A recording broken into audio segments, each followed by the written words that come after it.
Quem bebe, dirige e mata no trânsito raramente vai preso. A proposta em estudo no Senado quer alterar o Código Brasileiro de Trânsito, considerando crime hediondo morte provocada pela combinação de álcool e direção. O seguro DPVAT é um seguro de responsabilidade civil que cobre dano pessoal decorrente de acidente de trânsito. E ele indenizará, seja o motorista, passageiro ou pedestre, que venha a sofrer qualquer lesão em decorrência de um acidente de trânsito. No caso de vítimas fatais, essa indenização é paga aos herdeiros legais. As coberturas desse seguro estão hoje fixadas em lei, é de R$ 13.500 por pessoa vitimada, em caso de morte, é paga aos herdeiros legais, dividido entre eles, até R$ 13.500 no caso de invalidez permanente, proporcional à lesão que essa pessoa vier a sofrer, e de até R$ 2.700 a título de reembolso de despesas médicas para que a vítima venha ter que desembolsar para pagamento, para seu tratamento. Bem, em relação a indenizações, podemos falar um pouco agora de números, né? No ano de 2015, nós pagamos 652.349 indenizações. Isso significa 116 indenizações por dia. Minto, 1.812 indenizações por dia, sendo que 116 mortes por dia. Então, o trânsito do Brasil provocou a morte de 116 pessoas por dia no ano de 2015. Pelo menos foi isso que nós pagamos. Esse é o perfil, basicamente, da vítima do trânsito. Essa é uma contribuição que a gente procura dar. 74% das vítimas indenizadas em 2015 foram homens, 26% mulheres. E a questão da idade, se vocês olharem bem, de 18 a 44 anos, nós temos aí cerca de 70% das vítimas estão concentradas nesse segmento, quer dizer, justamente o segmento da população economicamente ativa, que produz e sustenta a família, né? Isso é uma conta que cai, no final das contas, em toda a sociedade, seja na Previdência Social, seja na saúde pública. Hoje, a frota de veículos em circulação no país, cerca de 27%, é de motocicleta, entretanto, responde por 76% das indenizações pagas em 2015. Então, nós temos aí realmente um agravamento da situação no trânsito, a circulação das motocicletas. Em 2012, haviam 60 mil indenizações pagas por morte, e em 2015 pagamos 42.500 indenizações por morte. E aqui os números já foram mais do que passados, aí, 1.250.000 pessoas mortas no ano no mundo. A primeira causa de morte de jovens entre 14 e 29 anos, no Brasil, são mais de 40 mil mortes. O Brasil é o país com maior quantidade de mortes e habitantes na América do Sul. E aqui temos os acidentes de trânsito que envolvem consumo de álcool, que são responsáveis por 60% das mortes, ainda de uns dados de 97. O nosso código é de 97, vai fazer o ano que vem 20 anos, é isso? O ano que vem fazem 20 anos do Código de Trânsito. E uma das questões que eram bem delicadas sempre foi essa questão do álcool em direção. O que nós fizemos na discussão da lei, então, da 11.705? Nós trouxemos o conceito da alcoolemia zero para a punição administrativa no momento em que ele recusasse a fazer o teste. Ao ele recusar, ele retirada da sua carteira de habilitação, o veículo só pode ser conduzido por alguém que tenha condições de conduzir com habilitação também, e ele sofre uma punição. Em 2014, nós fizemos essa modificação também, agravando a pena do 302 e do 308, que era a questão do racha. Eu posso até ler aqui, incluiu o parágrafo 2º no artigo 302 para prever que a pena de 2 a 4 anos prevista nesse artigo, no caso de o condutor estar sob influência de álcool, será de reclusão. Homicídio culposo do artigo 302 é de detenção, com os mesmos 2 a 4 anos.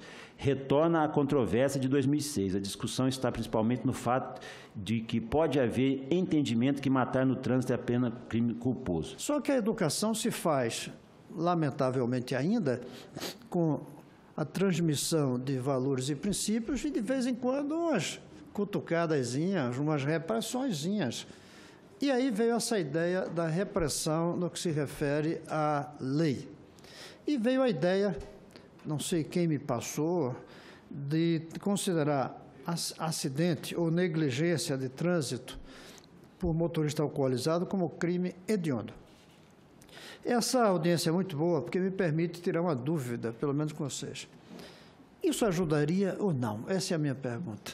Essa lei seria mais uma a ser jogada por aí? Faz sentido isso? Estamos vulgarizando o crime hediondo, porque já me disseram isso. Crime hediondo é para Hitler. Crime hediondo é crime contra a humanidade. Isso aí não é crime hediondo. A minha pergunta é, isso aí salvaria vidas ou não?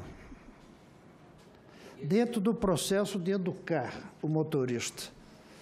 Essa é a pergunta que eu queria fazer. Se essa lei faz sentido do ponto de vista de querer ter uma educação no trânsito, uma educação dos motoristas, ou se não faz sentido e vai ser apenas mais uma lei frustrante para todos nós. O PLS 01, né, de 2008, ele acaba com o crime de embriaguez do 306, que é bem arriscado aqui no meu ponto de vista, e a questão em jogo é o aumento de pena. Se tivesse que modificar para crimes hediondos, teria que mudar a Lei 8.072, não especificamente o Código de Trânsito. Aí, a proposta que nós estamos fazendo é revogar, isso aqui é uma proposta, inclusive, do Ministério Público, que atua no segmento de trânsito, revogar o parágrafo 2º do artigo 302, que hoje já está na medida provisória 699, aqui no Senado. O texto atual leva à interpretação de crime culposo, afastando o dolo eventual, e incluir os parágrafos no artigo do 306, que é a embriaguez, agravar a pena de reclusão no caso de lesão ou morte, péter dolo. A proposta que nós vamos deixar aqui no 306 é isso que nós estamos colocando, a nova redação do 306, colocar o parágrafo 4, lesão corporal leve, reclusão de 2 a 6, parágrafo 5º, lesão corporal grave, reclusão de 3 a 6 e morte, reclusão de 5 a 10 anos. A questão do crime hediondo, a discussão não seria no Código de Trânsito, e sim na Lei 8.072, que é a lei que trata dos crimes hediondos. Hoje o que acontece é que o crime hediondo hoje passou a ser assim, um depositário de para todo tipo de solução. Será que isso vai produzir o resultado que nós pretendemos? Talvez nós possamos introduzir esse conceito num outro momento, ou se no momento em que a justiça poder premiar, porque eu também milito nessa área de que, se você amplia muito a questão do crime hediondo, você acaba banalizando. E aí não é positivo para ninguém. Mas eu confesso que quando eu recebi esse convite para vir hoje aqui nessa audiência, eu nunca vi com tanto prazer. Quando eu li o texto, transformar em crime hediondo, eu falei, eu não quero saber das dificuldades operacionais, como vão operacionalizar isso?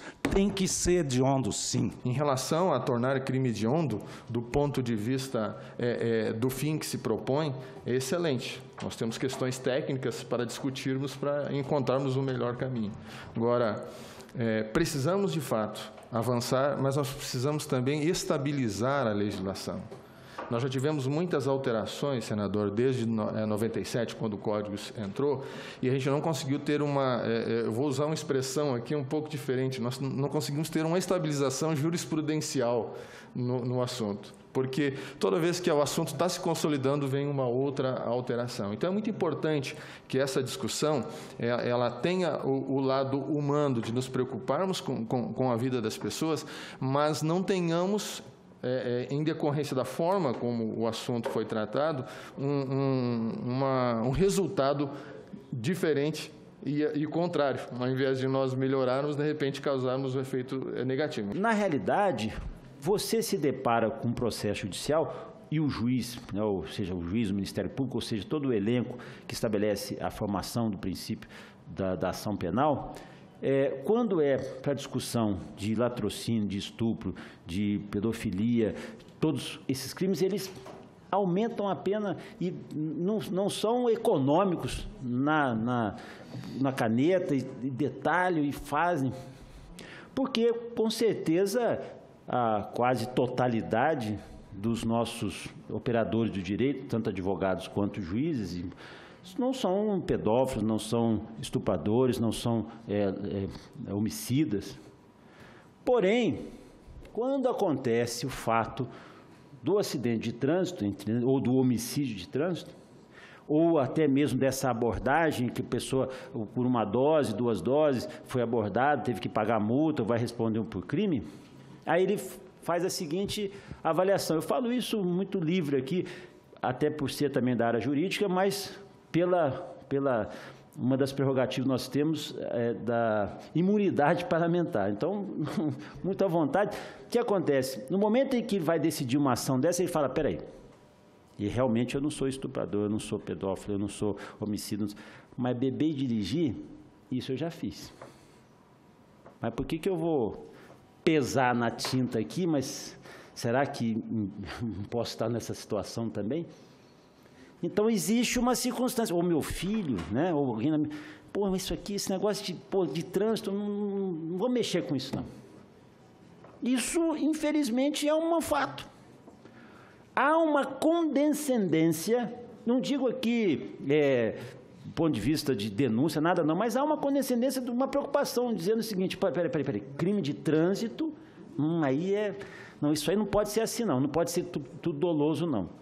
Não, tem que ter interpretação. Claro, o crime de trânsito leva a essa interpretação. Mas a interpretação fica tão suave que acaba dando essas distorções que nós estamos encontrando. No próximo bloco, educação no trânsito e o drama de quem foi vítima de acidente. Nós temos pessoas paraplégicas, nós temos pessoas que têm problemas, que não conseguem retomar sua vida.